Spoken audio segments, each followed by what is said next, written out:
tukal I mission story pen Thailand gampan pada kichi kharina ama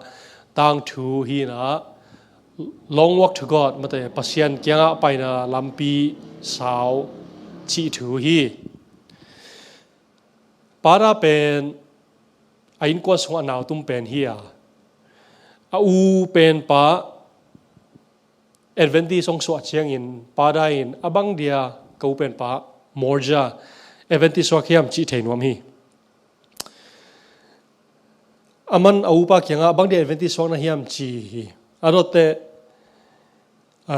au pa na keito ongte khomin munite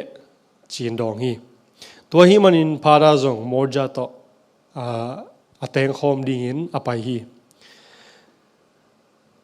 pada khathum aphak lai na apai nusia hi manin morja in zong anewa pada newa kiparin achinga kem hi morja inatun cheng in pada ina nun ta na pen ama in pan kibang lo hi chi mu hi morja pen pada sa in kum som la khat uzo a zong kiteng khinina tapa thum zong nei hi morja le ain konte na vok sa hi zong gul sa hi zong chi pi sa hi zong ane keu hi ama om na hi Thailand le kolgam kikala mual tunga teng te pen zong ma mai hi manun amao amu pepe u aneo hi ai hangin morja le in konte a haulo hangin morja in achi an siang tho achi tebek aneo hi para kyanga ge na morja na lai siang tho ina voksa te gul te mi chikpi te chi dan te sa siang tho lo hi chin lai siang tho in nek ding ong phal lo hi chi gen hi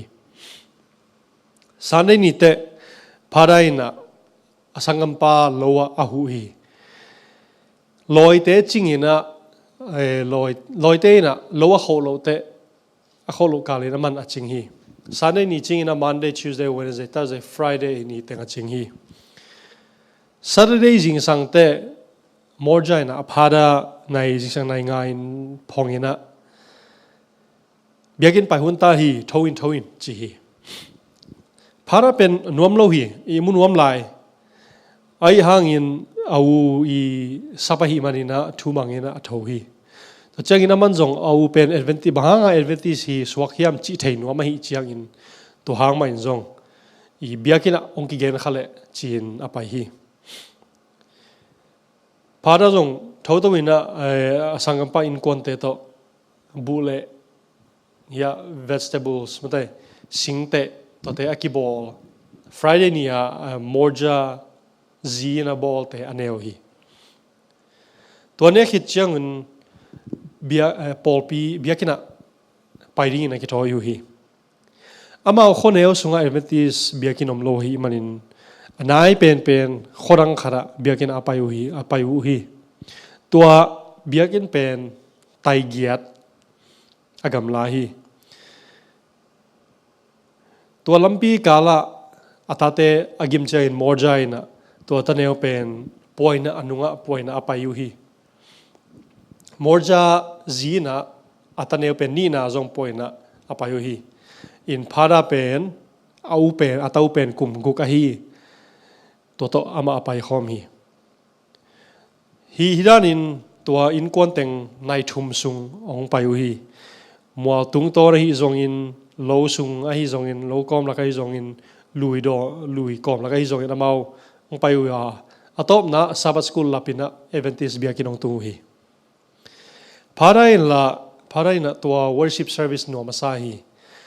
tua pasta paina ama to akigwal ding tanu thum anehi tua tanu thum te la khong sai na piano khong tumina topa jesu phana la sau hi tua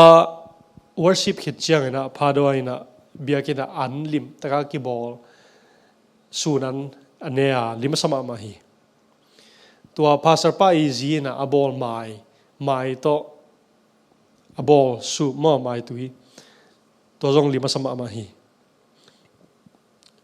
tua parain biakin apai masak pen nuam masak ma hangina mai ka te jing sang nai nga tho de nuam ton lo ve hi haksa sa ve hi ibun wa ma ai hangin ibun wa ma lampi saupi pai ding pen alamen out khol ke hi ai hangina biakina tun changina nuwa masa hi to bangina sabat simin apiang den hi ji sa tho chain pada lungsim sunga phunzela hi hangina music hi zong ana hi zong biakina ki pete nuwa masa hi mai ka te phada hi tang thu zom to lai ni in tuni na sabat school mission te sumpiak te na hidan